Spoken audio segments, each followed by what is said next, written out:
자, 여러분들 안녕하셨어요? 안녕하세요. 우리가 무더운 여름이 되면은 이게 갈증이 나요. 네. 갈증이 나면 시원한 걸 찾게 되는데 그 중에 하나가 수박이에요. 예. 그래서 오늘은 이 수박에 대해서 역사적인 유래라든지 또 어디에 또 좋은지 이제 그런 걸 좀 살펴볼까 합니다. 이 수박의 원산지가 어디냐? 현재 이제 연구된 바로는 그 아프리카 지역, 무더운 여름에 그 아프리카 되게 덥잖아요. 거기가 원산지로 밝혀져 있어요. 그런데 그 수박이 언제부터 그 인간이 먹기 시작했느냐라는 기록은 현재 밝혀진 바로는 지금부터 약간 4,000년 전. 그러니까 그 기원 꽤 오래전이죠. 이집트의 그 벽화에 수박을 길러 먹었다는 이런 이제 벽화가 지금 나와 있어요. 그래서 아하, 지금부터 약 한 4,000년 전부터 수박을 먹기 시작했구나. 이런 걸 이제 추정을 해요. 그런데 그런 수박이 그 동양권에는 지금도 약 한 1,000년 전 정도? 그때 정도의 그 중앙아시아 쪽으로 해서 넘어왔나 봐요. 그랬다가 이제 중국에 온 것이 지금도 약 1,000년 전 정도에 왔나 봐요. 물론 이제 정확한 건 아니에요. 뭐 몇 년도다 이건 없지만 대충 추정을 하건데 그러는데 예전 또 기록을 보니까 이 거란 민족이세요. 거란족. 이 거란족의 사실 한문으로는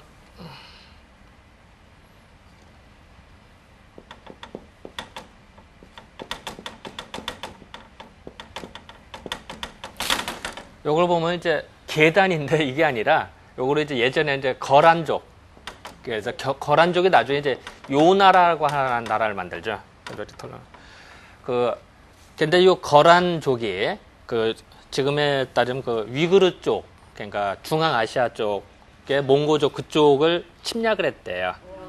그래서 그 침략을 해서 거기서 수박씨를 가져왔대요. 그러니까 거란족이 옆에는 이제 회을이라고 하는 나라가 있었는데 회을이라는 나라를 공략을 해서 거기서 수박씨를 가져와서 이따가 또 이제 거란족은 어떻게 했다? 금나라한테 또 망하죠. 그랬다가 또 금나라는 이제 또 송나라 또 잡아먹고 이러는데 그래서 이제 중국에 퍼지게 됐다라는 이제 기록이 좀 나와요. 그래서 이런 걸 미루어 봐서 중국에 지금도 1,000년 전 정도에 들어왔으니까 우리나라에도 뭐 대충 중국하고 비슷한 시기에 들어오지 않았을까 이렇게 추측이 돼. 만약에 신라 시대 때 수박 먹었다 이러면 진짜 소설이죠. 그건 없어요. 우리나라에 수박이 없었어요. 그 당시에는. 이제 그렇게 좀 알으면 될 것 같고요. 수박을 서과라고 그래. 서과. 서쪽에서 온 과류는 뭐냐면 이제 오이과자인데요. 예를 들어서 그렇게 물이 많은 거 있죠. 그걸 이제 과류라고 그래요. 수박이라든지 아니면 참외라든지 이런 걸 외과식물이라고도 하고. 그래서 서쪽에서 온 물이 많은 과일이더라. 뭐 이런 뜻이 되겠죠. 과류가 되겠죠. 또 이 수박 먹으면 되게 차갑죠. 네. 차가우니까 차란자를 써서 이 한과라고도 해요. 차가운 과일이다. 수박 먹고 열난다는 사람 없잖아요. 네. 그리고 또 한편으로는 또 그렇게 해석도 돼요. 이 서쪽이라고 하는 거는 해가 지는 띠지 해가 뜨지 않아요. 그죠? 예. 해가 지면은 좀 날씨도 으슬으슬 추워지고 선선해져요. 그죠? 예. 그러니까 뭔가 시원하다. 서로 뜻이 통하죠. 서쪽에서 왔다는 뜻도 되고 뭔가 차갑다는 뜻도 의미가 되고 서쪽. 그래서 한문으로는 다 수박을 서과, 한과라고 다 그래요. 이제 우리나라에는 과연 그러면 이제 언제부터 수박이 있었을까 이런 게 이제 궁금한데 홍길동전을 쓰신 분이 허균이라는 분이세요. 예. 다 아시죠? 홍길동전 다 읽어보셨죠? 예. 이 허균이라는 분이 귀향을 가서 이제 귀향 가면 되게 못 먹던 이제 예전에 먹었던 생각이 더 나서 못 먹으니까 현재 음식 생각이 더 나는 법이에요. 이게 사람 심리라는 게 먹으라고 주면 별로 안 먹고 먹지 말라고 하면 더 먹게 돼 있어요. 또 못 먹으면 더 먹고 싶고. 그게 참 사람 심리예요.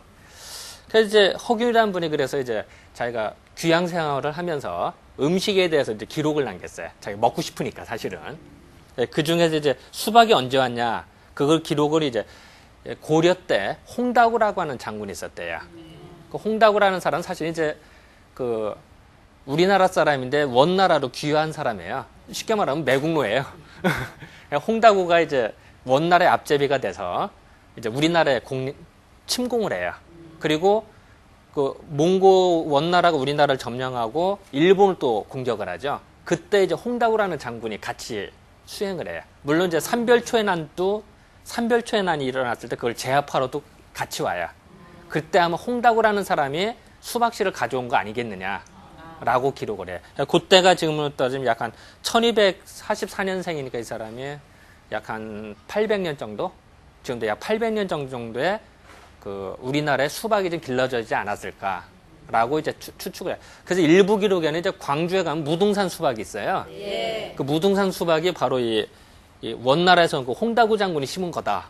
뭐 이렇게 이제 선전을 하기도 해요. 그게. 근데 사실 뭐 눈으로 본 건 아니니까 우리가. 하지만 이제 기록에 의하면은 이제 그러지 않았을까라고 이제 생각을 하는 거죠, 우리가. 근데 이제 중국 허균이라는 분이 하나 실수를 하신 것이 이 중국의 홍효라고 하는 분이 계셨대요. 홍효.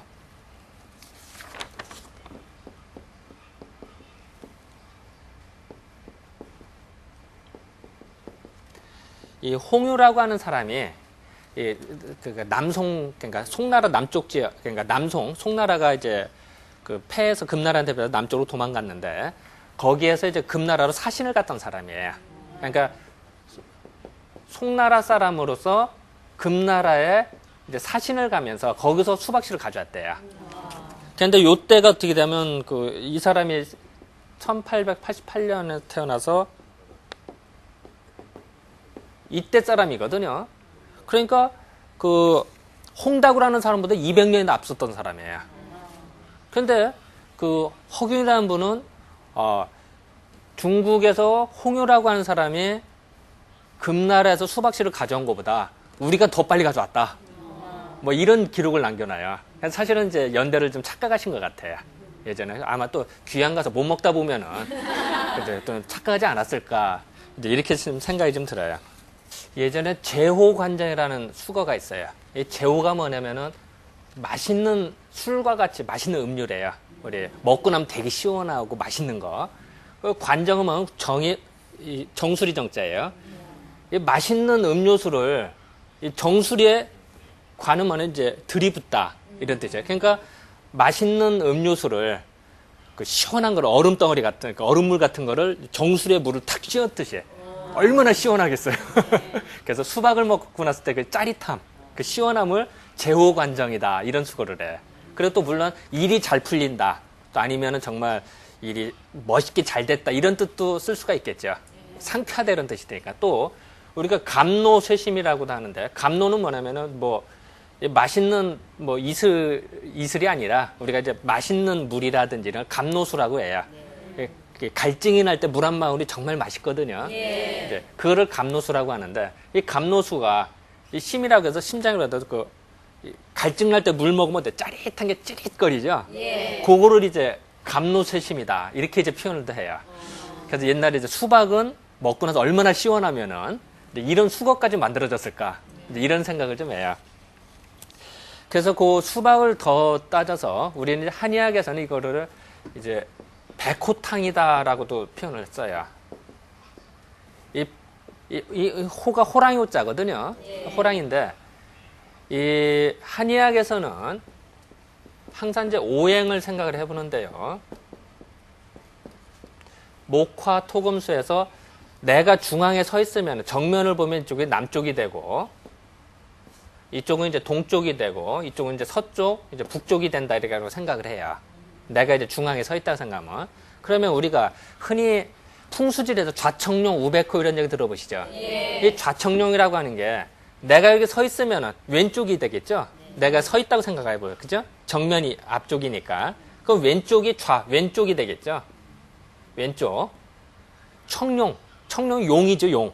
용이 솟구치는데 용이라고 하는 건 솟구쳐야 용이지. 용이 거꾸로 내려가면 용이 아니야. 그걸 이묵이라고 그러지. 그죠? 그래서 용 하면 항상 올라가는, 승천하는 걸로 그려야 되지. 용이 거꾸로 그렸다? 좀 이상하죠. 그죠? 그래서 이거를 청룡이라고 그래. 그리고 이 동쪽은 항상 태양이 솟구치기도 하고 봄의 계절에 해당이 되니까 푸른빛이라고 생각을 했어요. 그러니까 청룡의 말이 맞겠죠. 그런데 그런 반면에 여기는 이제 우백호니까 오른쪽이 되겠죠. 그죠? 그 백은 그 호랑이라고 하는 거는 이제 호랑이가 그 사냥을 할 때는 솟구쳤다가 확 밑으로 내려가는 기운을 잡아요. 호랑이가. 그래야 이게 잡는데 이 오른쪽은 예전에는 우리가 그 가을의 색으로 해서 그 흰색, 백색을 기준으로 생각했대요. 그래서 사실 호랑이가 백호는 별로 없죠. 뭐 되게 이제 좀 알록달록 하든지 뭐 이러죠. 근데 왜 백호라고 굳이 그랬을까? 그거는 서쪽의 기운을 의미하기 때문에. 그래서 뭔가 좀 시원하고 뭔가 기운을 내린다 이런 뜻으로 백호라는 단어를 만든 거예요. 상징적인 의미죠. 그러니까 어떤 사람, 왜 무슨 흰 호랑이가 몇 마리나 된다고. 호랑이의 대명사는 아닌데 그거는 이제 조금 약간 관념적, 잘못 본 거고. 그래서 이 수박이 마치 한의학에서 말하는 백호탕. 그러니까 백호탕이라고 하면은 열을 내려주는 거예요. 우리가 이름만 봐도 백호탕 열을 올리는 건 아니겠죠. 뭔가 좀 시원하겠다 이런 느낌이 들어요. 그래서 이제 수박이 마치 백호탕과 같다 이런 얘기까지도 해요.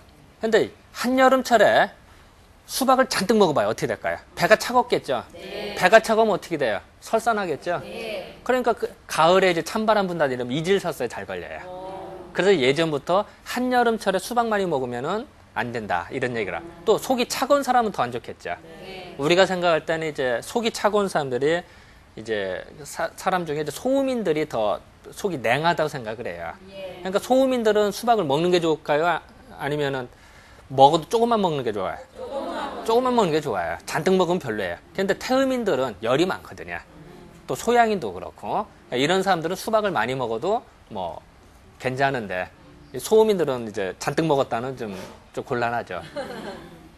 또 이제 수박이 차갑다 보니까 예전 기록을 보면 이제 이 눈병, 눈에 이렇게 열이 나서 이렇게 눈병을 앓았던 사람이 있는데 이제 그 사람이 이제 그 수박을 이렇게 햇빛에 말려가지고 말린 수박을 먹었더니 나섰더라 이런 기록이 나와요.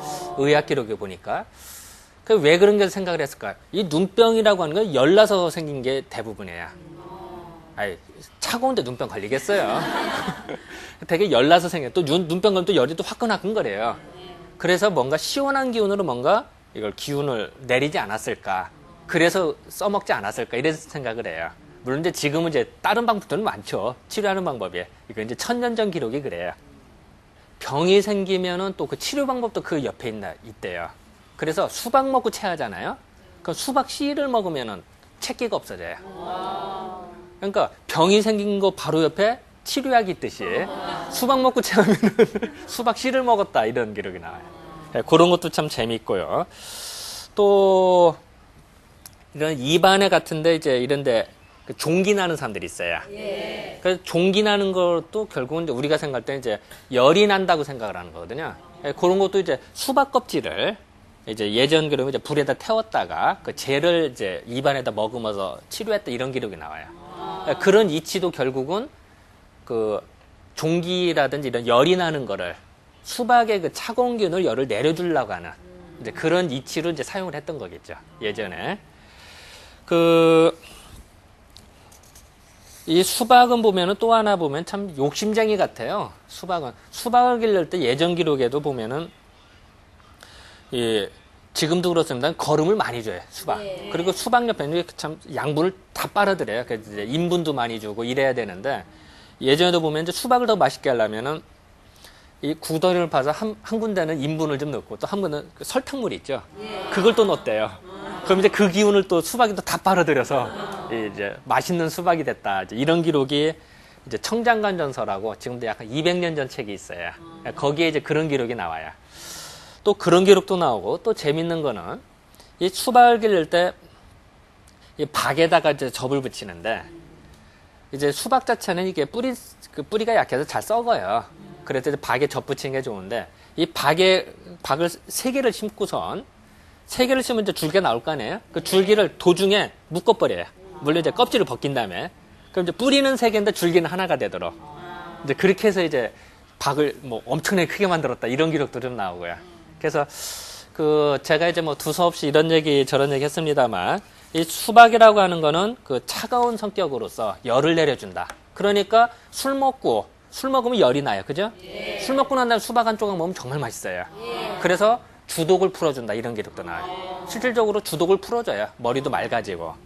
또 수박 보면 이제 이뇨작용이 강하니까 시원한 기운으로 내려주는 거예요. 우리가 이제 혈뇨, 이제 소변을 볼 때 이제 피가 섞이는 게 혈뇨거든요. 혈뇨라든지 아니면 이질설사 이럴 때도 오히려 수박을 먹어서 수박의 시원한 기운을 쫙 내려주는, 쉽게 말하면 청소해준다고 할까요? 시원한 걸로 딱 그런 걸로 사용을 했었나 봐요. 예전에 기록 보니까. 그래서 그리고 또 하나는 이제 수박 보면은 이제 그 목이 껄껄하고 이유 없이 껄껄하기도 하고 목에 뭔가 걸린 것 같기도 하고 또 아니면 편도선이 벗다든 이럴 때도 수박을 먹어서 치료했다 이런 기록이 나와요. 근데 그런 기록도 결국 이치는 열이 나니까 열을 내려준다 이런지. 어쨌든 그 이번 시간에는 그 수박에 대해서 강의를 해드렸는데요. 이 수박은 뜨거워요, 차가워요? 차가워요. 그러면은 몸이 열이 많은 사람이 좋아요? 아니면 몸이 냉한 사람한테 좋아요? 열이 많은 사람한테 좋아요. 그건 당연한 거예요. 그리고 아무리 좋다고 해도 너무 많이 먹으면은 사람이 차가운 거 많이 먹어서 좋을 거 없어요. 하지만 또 갈증 날 때는 또 시원하게 또 먹는 또 그 맛으로 또 먹고. 그래서 어쨌든 여러분들 수박을 먹을 때는 적당하게 먹도록 이런 것도 하나의 이제 지혜가 되지 않을까 이렇게 생각됩니다. 자, 그럼 이번 주는 이 정도로 마칠까요? 네, 감사합니다.